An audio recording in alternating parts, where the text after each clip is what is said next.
കോഴിക്കോട് പാതിവില തട്ടിപ്പ്. ശരിക്കും പറഞ്ഞു കഴിഞ്ഞാൽ നമ്മള് നല്ല മനുഷ്യരാണെന്ന് കരുതുന്ന ആൾക്കാരുടെ എല്ലാം മുഖംമൂടി അഴിഞ്ഞു വീഴുന്ന പോലെ ഉണ്ട് ഈ പാതിവില തട്ടിപ്പിന്റെ കേസ്. ആദ്യം നമ്മൾ ഈ വാർത്ത മോർണിംഗ് ഷോയിലെന്ന് തോന്നുന്നു ആദ്യം വന്നപ്പോൾ യഥാർത്ഥത്തിൽ ഒരു സ്കൂട്ടർ പാതി വിലയ്ക്ക് വാങ്ങാൻ ആയിരക്കണക്കിന് സ്ത്രീകൾ കാശ് കൊടുത്തു. ഞാൻ വിചാരിച്ച ഒരു സാധാരണ തട്ടിപ്പാണ്. പിന്നീടല്ലേ അറിയുന്നത് മേലക്കമാർ കുറെ ആൾക്കാർ ഇതിനകത്തുണ്ട്. മാത്രമല്ല നമ്മൾ വളരെ ആദരവോട് കണ്ട ആൾക്കാരുടെയൊക്കെ മുഖം ചീത്തയാകുന്നു എന്ന് എന്നേ നമ്മൾ പറയുന്നുള്ളൂ. കാരണം പക്ഷേ എന്നാലും അവര് സംശയത്തിന്റെ കള്ളിയിൽ കയറി നിൽക്കുന്നത് നമുക്ക് വളരെ വേദന ഉണ്ടാക്കുന്നു. അപ്പോൾ മിഥില ബാലൻ നമുക്കൊപ്പം ചേരുകയാണ്. പാതിവില തട്ടിപ്പിന്റെ എന്ത് കേസുമായിട്ടാ? അവിടെ കോഴിക്കോട് താമരശ്ശേരിയിലും കേസായിട്ടുണ്ട്. എല്ലാ സ്ഥലവും പരാതി പെരുമഴയാണ്. ആയിരക്കണക്കിന് സ്ത്രീകളാണ് പരാതി. 2000 സ്ത്രീകൾ ഒരു ജില്ലയിൽ 2000 സ്ത്രീകളെ വെട്ടിച്ചു എന്ന് പറഞ്ഞു കഴിഞ്ഞാലേ ഈ അനന്തകൃഷ്ണന്റെ അനന്തമായ സാധ്യത നമ്മൾ ആരായുകയാണ്. ഓക്കെ, നമ്മൾ മിഥില ബാലനിലേക്ക്. മിഥില, അവിടെ ഏത് കേസാണ് രജിസ്റ്റർ ചെയ്തിരിക്കുന്നത്? എന്താണ് പാതിവില തട്ടിപ്പ് കോഴിക്കോട് വെർഷൻ? തട്ടിപ്പ്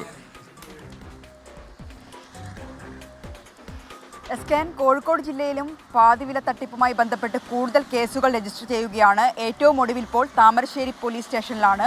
ഈ താമരശ്ശേരി പോലീസ് സ്റ്റേഷനിൽ 1,67,78,353 രൂപയുടെ തട്ടിപ്പാണ് നടത്തിയിട്ടുള്ളത്. ഇത് താമരശ്ശേരിയിൽ പ്രവർത്തിക്കുന്ന IDC എന്ന സെന്ററിലെ ഗുണഭോക്താക്കൾക്ക് 95 ലാപ്ടോപ്പ്, 120 ഹോം അപ്ലയൻസസ്, 220 സ്കൂട്ടർ എന്നിവ പാതി വിലയ്ക്ക് നൽകാമെന്ന് പറഞ്ഞാണ് ഈ ഒരു തട്ടിപ്പ് നടത്തിയിട്ടുള്ളത്. ഇതുമായി ബന്ധപ്പെട്ട് ഇന്നലെയാണ് കേസ് രജിസ്റ്റർ ചെയ്തിട്ടുള്ളത്. KN Ananthakumar, Ananthu Krishnan, doctor Beena Sebastian, Sheeba Suresh എന്നിവരാണ് ഈ കേസിലെ പ്രതികൾ. ഈ കേസിനാസ്പദമായ സംഭവം നടന്നത് 2024 ഡിസംബർ മാസത്തിലാണ്. ഇതിനു പുറമെ ബാലുശ്ശേരി ഉണ്ണികുളത്തും 320ഓളം പേർ പരാതിയുമായി എത്തിയിട്ടുണ്ട്. അതിൽ തുടർ നടപടികൾ ഇന്ന് ഉണ്ണികുളം, അതായത് ബാലുശ്ശേരി പോലീസിന്റെ ഭാഗത്തുനിന്നും ഉണ്ടാകും എന്നാണ് അറിയാൻ കഴിഞ്ഞിട്ടുള്ളത്. എന്തുതന്നെയായാലും ഈ ഒരു തട്ടിപ്പിൽ കോഴിക്കോട് ജില്ലയിലും കൂടുതൽ കേസുകൾ രജിസ്റ്റർ ചെയ്തുകൊണ്ടിരിക്കുകയാണ്. മിഥില വിവരങ്ങൾ നൽകുകയായിരുന്നു. ഇപ്പോൾ നിതിൻ അംബുജൻ കൂടിയുണ്ട്. കൊച്ചിയിൽ ഈ പ്രതിയെ തെളിവെടുപ്പിന് എത്തിക്കുന്നുണ്ട് അനന്തു കൃഷ്ണൻ. അപ്പോ നിതിൻ, ഇന്നലെ അനന്തു കൃഷ്ണന്റെ മൊഴിയുടെ വിവരങ്ങൾ നമ്മൾ പുറത്തുവിട്ടിരുന്നു. അത് ഇടുക്കിയിലെ LDF UDF നേതാക്കൾ പണം വാങ്ങിയതിന്റെ, അവർക്ക് പണം കൊടുത്തതിന്റെ ഡിജിറ്റൽ രേഖകളൊക്കെ പിടിച്ചെടുത്തിട്ടുണ്ടായിരുന്നു. അതിന്റെ കൂടുതൽ വിവരങ്ങൾ ഇന്ന് പുറത്തു വരാൻ സാധ്യതയുണ്ട് തെളിവെടുപ്പിന്റെ ഇടയിൽ, അല്ലേ നിതിൻ?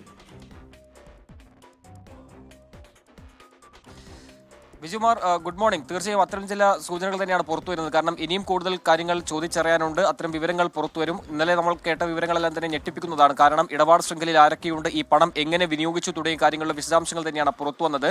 എന്തായാലും ഇന്ന് അനന്തകൃഷ്ണനുമായി തെളിവെടുപ്പ് നടത്താനാണ് ഇപ്പോൾ തീരുമാനിച്ചിരിക്കുന്നത്. മുട്ടം കോളപ്ര, അതായത് തൊടുപുഴ മുട്ടം കോളപ്രയിലെ വീട്ടിലും ഓഫീസിലും തെളിവെടുപ്പ് നടത്തും. അതോടൊപ്പം ഇടുക്കി ഈരാറ്റുപേട്ട ഉൾപ്പെടെയുള്ള പല സ്ഥലങ്ങളിലും ഇയാൾ ഭൂമി വാങ്ങിക്കൂട്ടിയിട്ടുണ്ട്. ഇവിടെയെല്ലാം എത്തി തെളിവെടുപ്പ് നടത്താനാണ് ഇപ്പോൾ അന്വേഷണ സംഘത്തിന്റെ തീരുമാനം. അതോടൊപ്പം തന്നെ പാലക്കാട് അടക്കമുള്ള വിവിധയിടങ്ങളിലും കൂടാതെ കൊച്ചിയിലെ ഫ്ളാറ്റിലും അതോടൊപ്പം കൊച്ചിയിലെ ഓഫീസുകളിലും എത്തി ഇത്തരത്തിൽ തെളിവെടുപ്പ് നടത്താൻ ഇപ്പോൾ അന്വേഷണ സംഘം തീരുമാനിക്കുന്നുണ്ട്. എന്തായാലും വിശദമായ ചോദ്യം ചെയ്യൽ, അതായത് ഇന്നലെ രേഖപ്പെടുത്തിയ മൊഴിയുടെ അടിസ്ഥാനത്തിൽ വിശദമായ ചോദ്യം ചെയ്യലേക്ക് തന്നെയാണ് അന്വേഷണ സംഘം കടക്കുക. അതോടൊപ്പം തന്നെ എടുത്തു പറയേണ്ട കാര്യം, ബാങ്ക് രേഖകളെല്ലാം തന്നെ ശേഖരിച്ചാണ് ഇയാളെ ചോദ്യം ചെയ്തു വരുന്നത്. കാരണം ഈ പണം എങ്ങനെ വിനിയോഗിച്ചു തുടങ്ങിയ കാര്യങ്ങളിൽ തന്നെയാണ് കേന്ദ്രീകരിച്ചാണ് അന്വേഷണ സംഘം വിവരങ്ങൾ ശേഖരിക്കുന്നത്. ഇതിൽ പകുതിയിലേറെ പണവും ഇയാൾ ഭൂമി വാങ്ങിക്കൂട്ടാൻ വിനിയോഗിച്ചു എന്നാണ് കണക്കാക്കുന്നത്. അതോടൊപ്പം തന്നെ സായി ഗ്രാമം ഗ്ലോബൽ ട്രസ്റ്റ് ചെയർമാനായ ആനന്ദ്കുമാറിനും ഇത്തരത്തിൽ 2 കോടി രൂപ നൽകിയിട്ടുണ്ട്. ഇടുക്കിയിലെ LDF UDF നേതാക്കൾക്ക് പണം കൈമാറിയിട്ടുണ്ട്. ഈ രേഖകളെല്ലാം തന്നെ പോലീസ് ശേഖരിച്ചു. മറ്റൊരു കാര്യം, ഇന്നിപ്പോൾ അനന്തകൃഷ്ണന്റെ ജീവനക്കാരെ അടക്കം ചോദ്യം ചെയ്യാൻ ഒരുങ്ങുകയാണ്. എന്തായാലും പല ജീവനക്കാരുടെയും ഫോണുകൾ നമ്പറുകൾ ഇപ്പോൾ സ്വിച്ച് ഓഫ് ആണ്. ഇവരെ കേന്ദ്രീകരിച്ച് ചോദ്യം ചെയ്താൽ കൂടുതൽ വിവരങ്ങൾ ലഭ്യമാകുമെന്ന ഒരു പ്രതീക്ഷയാണ് എന്തായാലും അന്വേഷണ സംഘം പ്രകടിപ്പിക്കുന്നത്.